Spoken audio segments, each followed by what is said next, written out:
The sun rose over Karen, the wealthy neighborhood in Nairobi, where millionaires and billionaires lived behind tall walls and electric gates. Inside the biggest mansion on Bigani Road, Wanjiru Mwangi was already awake at 5:00 a.m. She had been waking up at this time for 25 years. She was 52 years old now, with gray hair starting to show in her braids. Her hands were strong from years of cooking, cleaning, and working. She wore a simple blue uniform, the uniform of a house chef. But Wanjiru wasn't cooking for herself.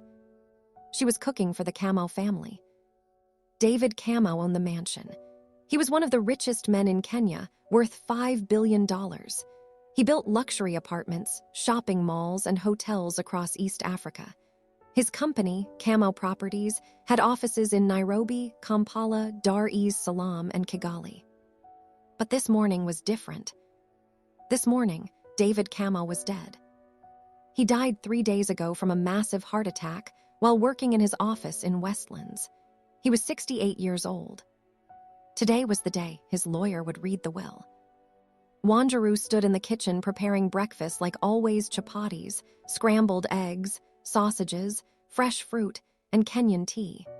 The family would need strength for what was coming. She heard footsteps on the marble stairs. "Wanjiru, where's my coffee?" a voice shouted. It was Maina, David's oldest son. He was 35 years old, tall, wearing expensive pajamas from Italy. He worked as chief operating officer at Kamau Properties, but everyone knew his father did the real work. "Coming, Maina," Wanjiru said softly, pouring coffee into an expensive china cup. Maina took it without saying thank you. He never did. More footsteps. Akinyi, the middle child, came down. She was 32, beautiful, wearing a silk robe. She worked in the family business doing marketing, but spent most of her time shopping and posting on Instagram. "Wanjiru, this tea is too sweet," she complained, though she hadn't tasted it yet. "I'll make new one," Wanjiru said quietly. Then came Njeri, the youngest at 28. She was different from her siblings, gentler, kinder. She was a lawyer working for human rights organizations. "Good morning, Wanjiru," Njeri said warmly. "You didn't have to wake up so early. We could have made our own breakfast." "It's okay, Njeri. I wanted to," Wanjiru replied with a small smile. The three siblings sat at the long dining table in silence. Their father was dead. The house felt empty without him. At 9:00 a.m., a black Mercedes pulled up to the gate. The lawyer had arrived. Mr. Amandi was David Kamau's lawyer for 30 years. He was an old man with gray hair and serious eyes. He carried a brown leather briefcase. The family gathered in David's study, a large room with wooden bookshelves, expensive art on the walls, and a massive desk where David used to work. Maina sat in his father's chair. Akinyi checked her phone. Njeri looked sad. Wanjiru stood by the door, ready to serve tea if needed. "Wanjiru, please sit down," Mr. Amandi said. Everyone looked surprised. "Why does the chef need to be here?" Maina asked rudely. "Because the will concerns her," Mr. Amandi replied calmly. Wanjiru's heart beat faster. She sat on a small chair near the wall, confused. Mr. Amandi opened his briefcase and pulled out documents. "The last will and testament of David Njoroge Kamau," he began. "Written on March 15, 2024, witnessed by myself and Dr. Kariuki of Nairobi Hospital." Everyone leaned forward. "To my 3 children, Maina, Akinyi, and Njeri, I have loved you and tried to give you good lives." The siblings relaxed. Of course, everything would go to them. "However," Mr. Amandi continued, "I have made my final decision about my estate valued at $5 billion. He paused. 50% of everything will go to Wanjiru Mwangi. The room exploded. "What?" Maina jumped up, his face red with anger. "This is insane," Akinyi screamed. "There must be a mistake," Njeri whispered, shocked. Wanjiru couldn't breathe. 50%, that was $2.5 billion. "This is impossible," Maina shouted. "She's just the help the cook Papa couldn't have." Sit down, Maina, Mr. Amandi said firmly. There's more. Everyone was shaking. Wanjiru felt tears in her eyes but didn't understand why. Mr. Amandi continued reading. The remaining 50% will be divided equally among my 3 biological children, Maina, Akini, and Njeri. That is approximately $833 million each. Why does she get more than us combined? Akini screamed at Wanjiru. What did you do? Sleep with him. Akini, Njeri said sharply. Let me read his explanation, Mr. Amandi said. David wrote this letter to be read aloud. He pulled out a handwritten letter. Everyone went silent. Mr. Amandi read. To my children. I know you are shocked and angry. Let me explain. 27 years ago, your mother Beatrice left us. You were very young. Maina was 8. Akini was 5. Njeri was only 1 year old. Beatrice couldn't handle being a mother. She didn't want the responsibility. One morning, I woke up and found a note saying she was leaving to find herself. She moved to London and never came back. I was devastated. I had 3 bobbies and a growing business. I didn't know what to do. Then Wanjiru came into our lives. She was 27 years old, working 3 jobs to support her sick mother in Kybra. A friend recommended her as a cook. I hired her immediately. But Wanjiru became more than a cook. When Maina had nightmares about his mother leaving, who held him? Wanjiru. When Akini was sick with malaria and needed someone by her bedside for 5 days and nights, who stayed? Wanjiru. When Njeri took her first steps, who was there to catch her? Wanjiru.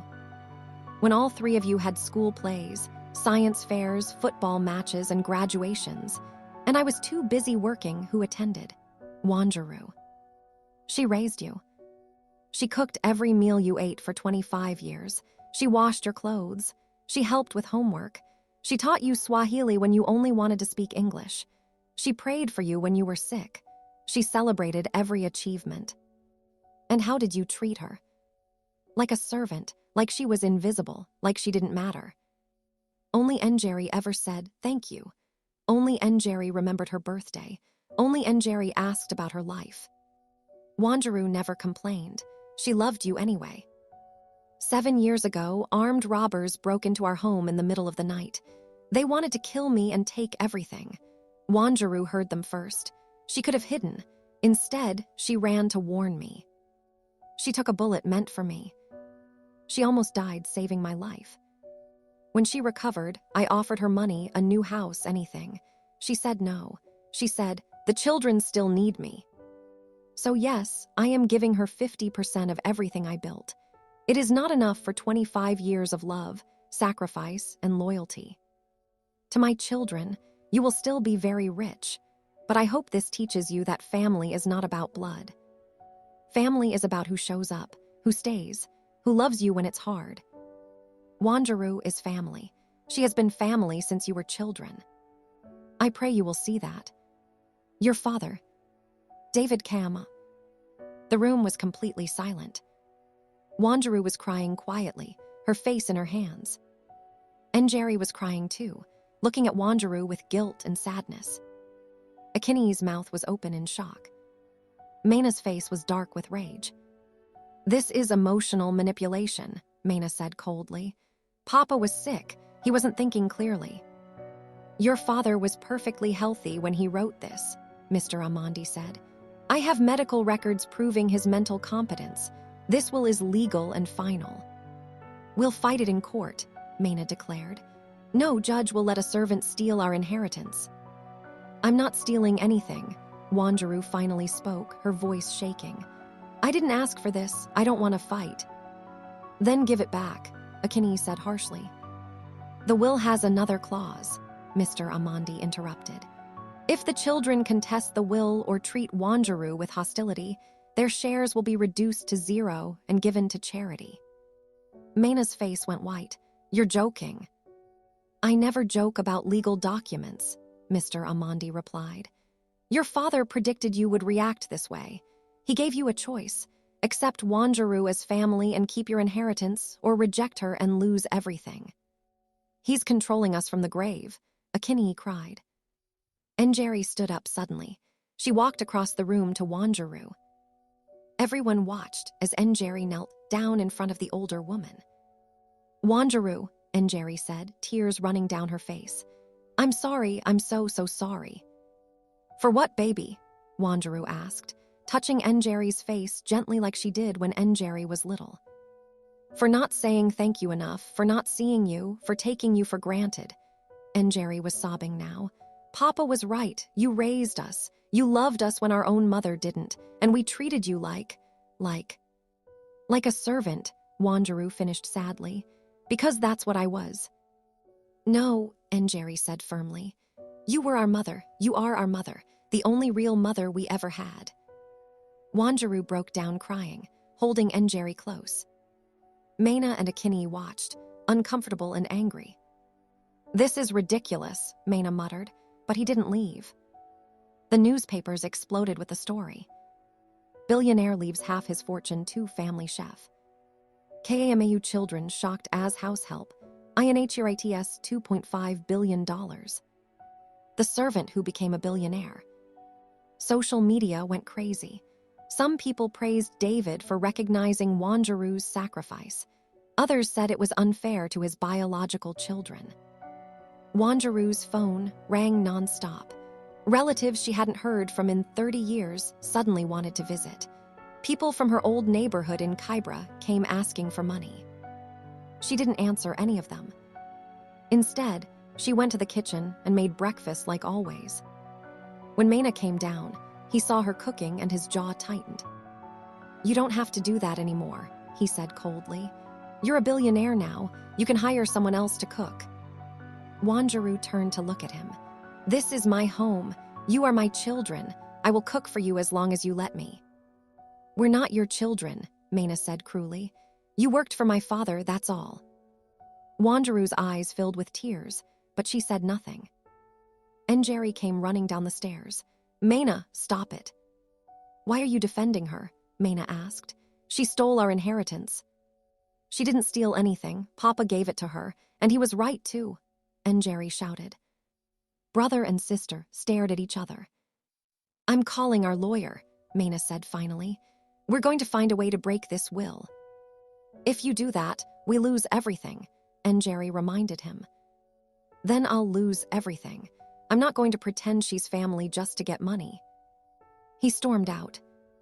3 weeks after the will reading, disaster struck. Kamau Properties was in serious trouble. David had been the genius behind everything. Without him, the company was falling apart. There was a major project in Kilimani, a luxury apartment complex worth $300 million. The investors were threatening to pull out because of delays and mismanagement. Maina was supposed to be running things, but he had no idea what his father actually did.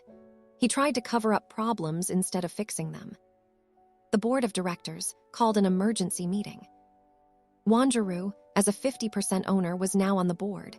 She had to attend. She sat in the boardroom in Westlands wearing a simple dress, surrounded by men in expensive suits. They stared at her like she didn't belong. "Let's begin," said Mr. Mwangi, the oldest board member. "We have a serious problem. The Kilimani project is 3 months behind schedule. Investors are threatening to sue. We could lose $300 million. "What's the problem?" Njeri asked. She was also on the board as a shareholder. "The original architect quit because Maina changed the designs without approval," Mr. Mwangi explained. "Now nothing makes sense. The engineers can't work from the new plans." Everyone looked at Maina. "I was trying to save money," Maina said defensively. "You made it worse," Mr. Mwangi said bluntly. "We need to fix this or the company will collapse." "What did David usually do in situations like this?" another board member asked. "He would go to the construction site, talk to the workers, and find out the real problem," Wanjiru said quietly. Everyone turned to look at her. "How do you know that?" Maina asked suspiciously. "Because he told me," Wanjiru said simply. "Every night for 25 years, David came home and talked to me about his day, about his problems, about his solutions. I listened." The room went silent. What else did he tell you? Mr. Mwangi asked, suddenly interested. Everything, Wanjiru said. He said I was the only person who really listened without judging or wanting something from him. This is insane, Maina muttered. She's a cook, not a businesswoman. Actually, Wanjiru said, her voice stronger now, I have a degree in business administration from the University of Nairobi. I was studying when my mother got sick. I had to drop out to take care of her and work, but I finished my degree part-time over 10 years while working in this house. Everyone stared at her in shock. You have a degree? Akinyi asked, stunned. Yes, your father paid for it. He said education was important. He encouraged me to study every night after you children went to bed. Njeri started crying. We never even asked about your life. We never knew. You never asked, Wanjiru said sadly. Mr. Mwangi cleared his throat. Wanjiru, do you know how to fix the Kilimani project? Wanjiru thought carefully. David kept files at home. He made notes about every project. Let me check his study tonight. Maybe there's something that can help. That night, Wanjiru went into David's study. It smelled like his cologne. She missed him terribly. She found files marked, Kilimani Project Confidential. Inside were detailed notes in David's handwriting. Plans, budgets, contacts, everything. But there was also a letter addressed to Wanjiru. With shaking hands, she opened it.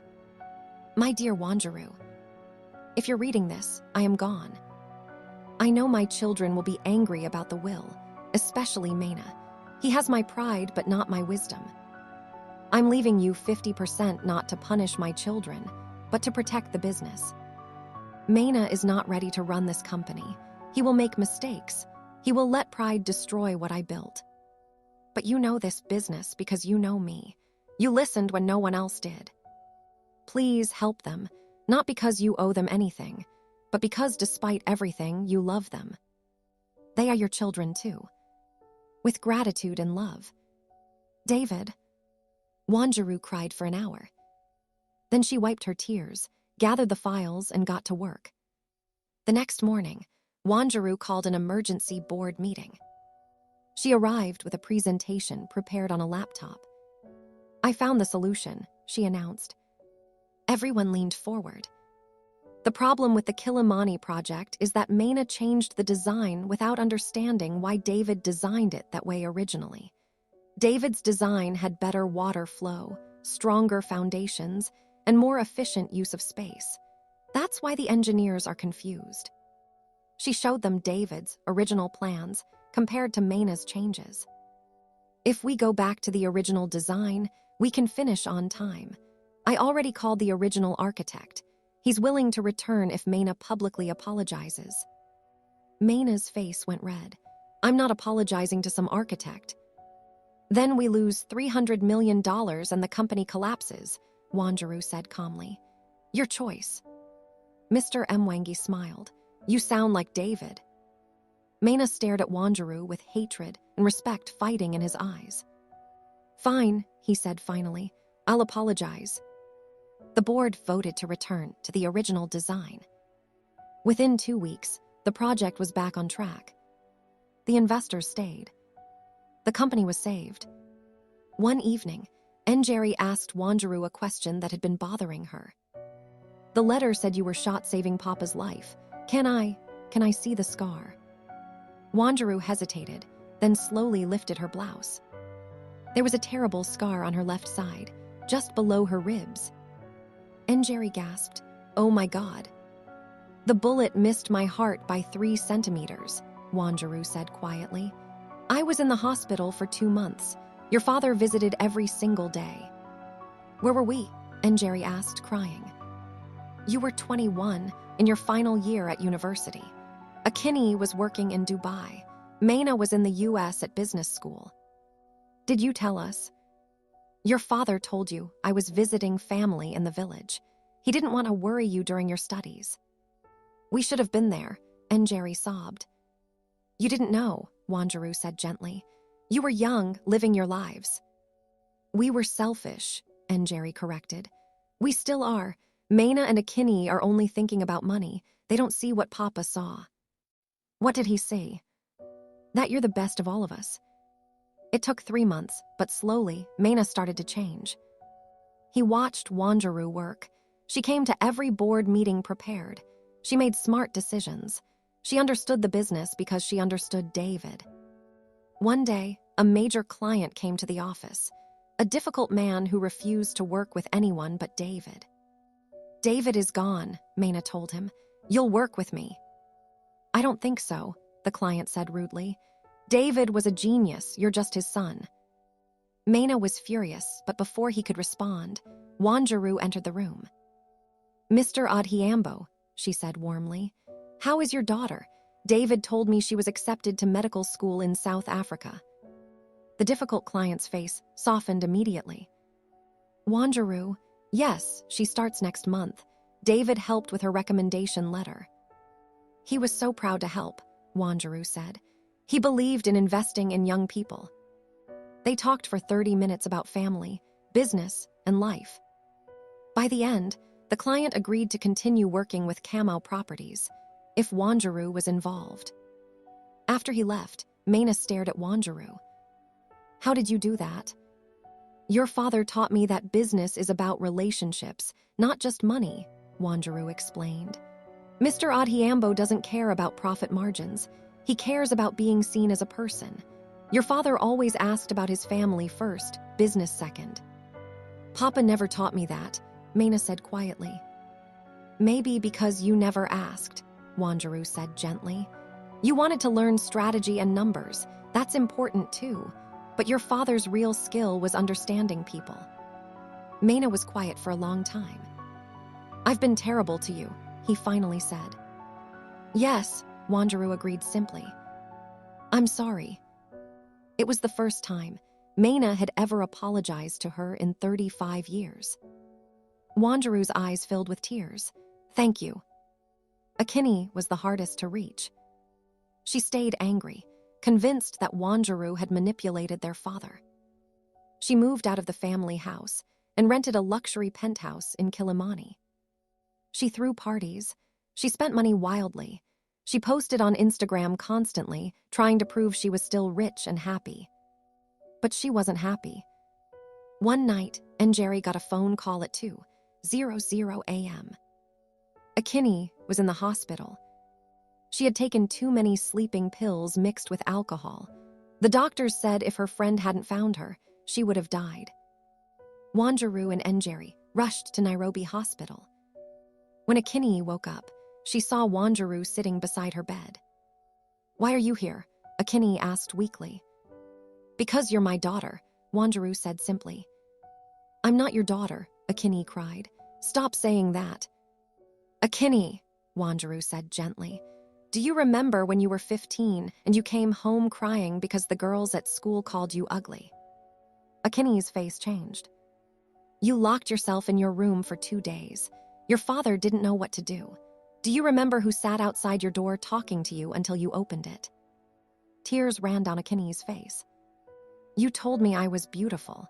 You said beauty isn't what people see, it's what you believe about yourself.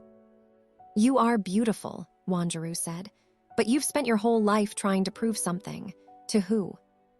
To everyone, Akini whispered. To myself. Why? Because Mama left, because she didn't want us. Because I thought if I was pretty enough, successful enough, perfect enough, then I would be worth staying for. Wanjiru moved to the bed and held Akini like she was 15 again. You were always worth staying for, Wanjiru said. Your mother's leaving had nothing to do with you. It was her pain, not your fault.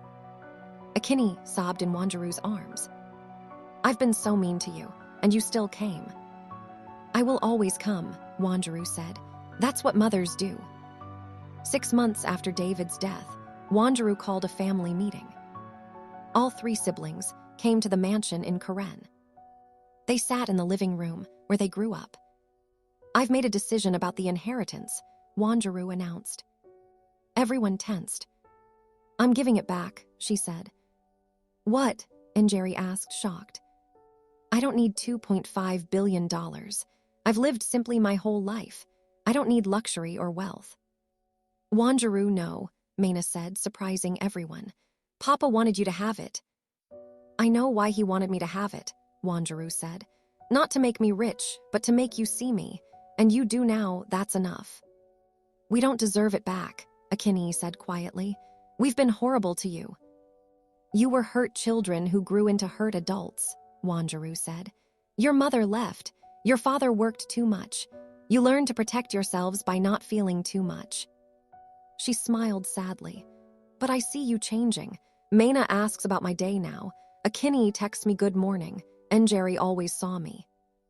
Keep the money, Njeri insisted. Use it for something important. Wanjiru thought for a moment. Okay, I'll keep it, but I'm creating a foundation with most of it. What kind of foundation? Maina asked.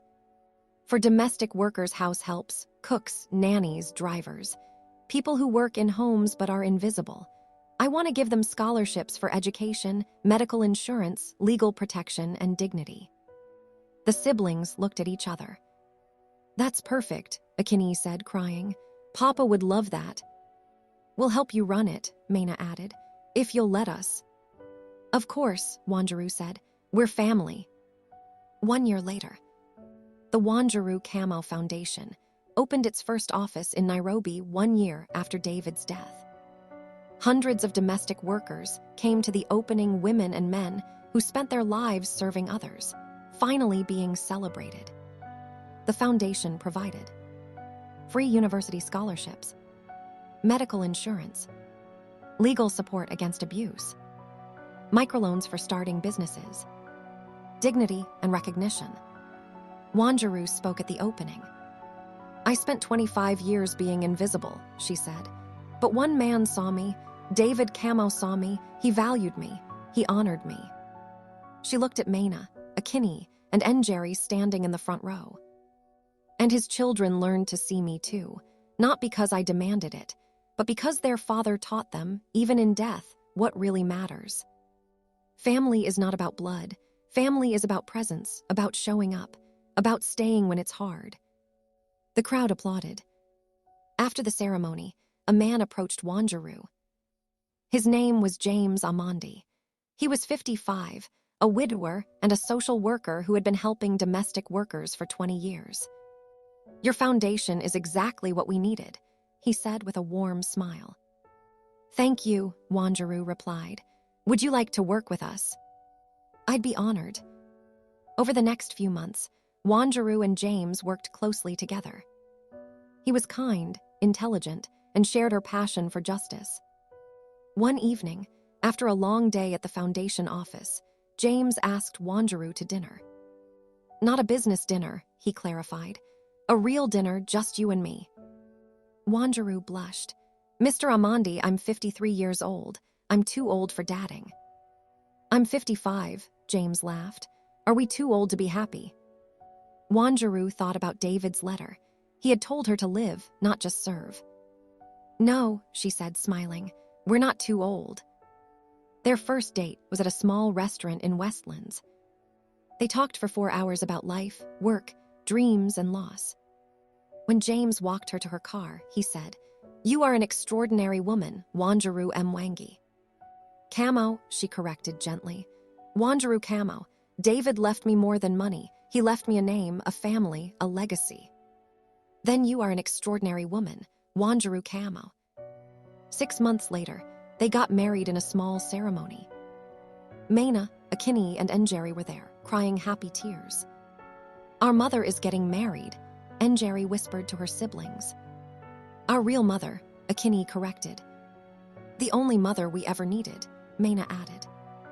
5 years later, the Wanjiru Kamau Foundation became the largest organization supporting domestic workers in East Africa. It operated in Kenya, Uganda, Tanzania, and Rwanda. Over 10,000 workers received scholarships. Thousands more received legal protection and health care. Kamau Properties grew into an $8 billion company under the joint leadership of Maina, Akini, Njeri, and Wanjiru. They built affordable housing alongside luxury apartments, honoring David's original vision of serving all people. Maina got married to a woman named Zara, a tenant in one of their buildings who grew up in Kybra and taught him humility. Akinyi became the foundation's communications director, using her social media skills for good. Njeri continued her human rights work, now with family support. And Wanjiru. She lived in the Karen mansion with her husband James. Every Sunday, all the children came for lunch, Maina with his wife and 2 kids, Akinyi with her partner, Njeri with her family. They sat around the same dining table, where Wanjiru once served as just the help. But now, she sat at the head of the table. Not because she was rich, but because she was family. And family, they finally understood, was built on love, not blood, not money, not obligation. Just love. One Sunday, Maina's 7-year-old daughter asked, "Grandma Wanjiru, can you tell us the story about great-grandpa David again?" Wanjiru smiled, surrounded by her family. "Of course, my dear. Let me tell you about a man who taught us that the greatest wealth is recognizing the people who love you." And as she told the story, 3 siblings who once called her just the help looked at each other and smiled. Because they finally understood what their father knew all along. The chef's daughter was never Wanjiru. They were. She was their mother. And that made them the richest people in the world.